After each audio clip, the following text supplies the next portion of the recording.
ដំប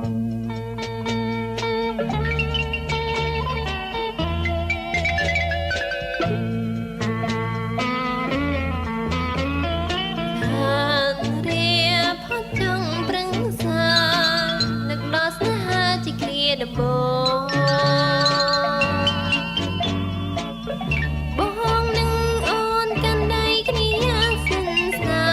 លយ៉ាងស្និទ្ធស្នាល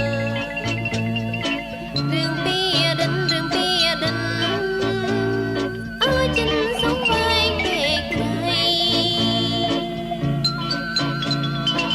ពេលវេលាមួយឆ្នាំកន្លង